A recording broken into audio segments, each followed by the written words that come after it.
I'm Marc Doty, the Archive and Education Specialist at the Bob Moog Foundation, and we're here at 2016 NAMM, and we have some really great historical pieces here that we're showing for people to come and experience Bob Moog's legacy.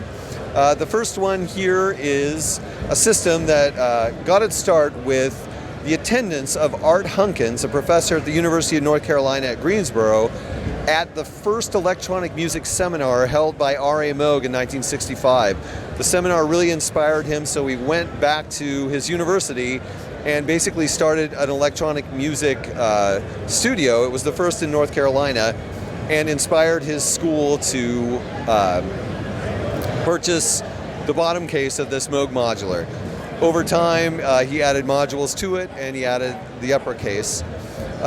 In order to maintain this system, he learned how to do electronics, and in doing so, realized that he could modify the system to add benefits that would suit him in his educational processes. So you can see that a lot of them are heavily modified. But it was a system that was in use for probably at least 10 years.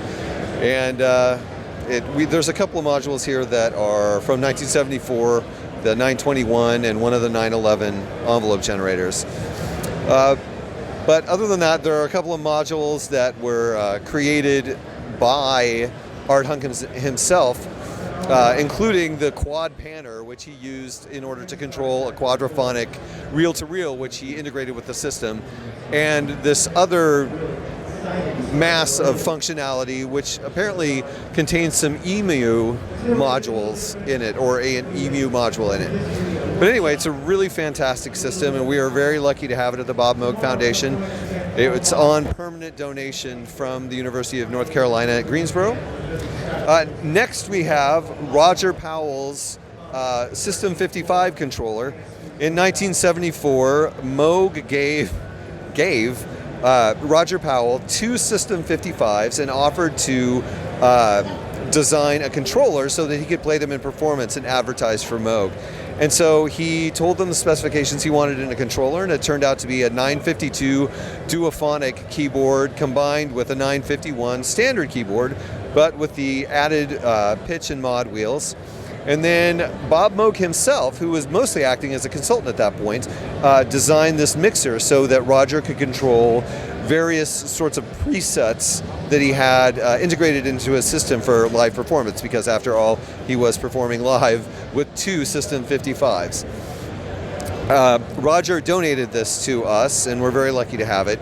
There's a great story associated with it. It was actually stolen at a certain performance, and so Roger had to replace it, and then there was, a couple years later, there was a fire and an explosion in the warehouse within which they practiced, and the two System 55s were destroyed. In 2002, Dominic Milano was looking through eBay and came across this controller on eBay. So he called up Roger Powell and said, you know, I think your controller's on eBay. And Roger went, and it was his, and he contacted the seller, and apparently the seller said, oh, so you'd be interested in buying it. Unfortunately, he had to buy it back to get it back, which is sad. But he kept it in his office at Apple for a couple of years, and then he donated it to the Bob Moog Foundation. This is the Moog Apollo. Now, you might know that in 1973, Dave Luce at Moog Music designed an early polyphonic synthesizer for Moog called the Apollo that was given in combination with a new solo synthesizer called the Lyra. They were given in tandem to Keith Emerson to use on tour.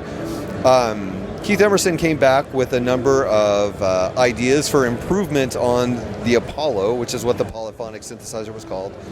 And so then they integrated those ideas and came up with the Polymoog in 1975. In 1978, they decided to create a pared-down version of the Polymoog for live performers. And so they came up with this device, the Moog Apollo, which it seems they were going to name based on, you know, the original polyphonic synthesizer. But for some reason, they decided to switch the name to Polymoog Keyboard at the last minute. So this is one of the prototypical models that existed before that change took place, and it's slightly different. It has a different back panel than the 280A, which became the Bob Moog keyboard, and the sounds are slightly different, but it does have all the same presets of the Bob Moog keyboard.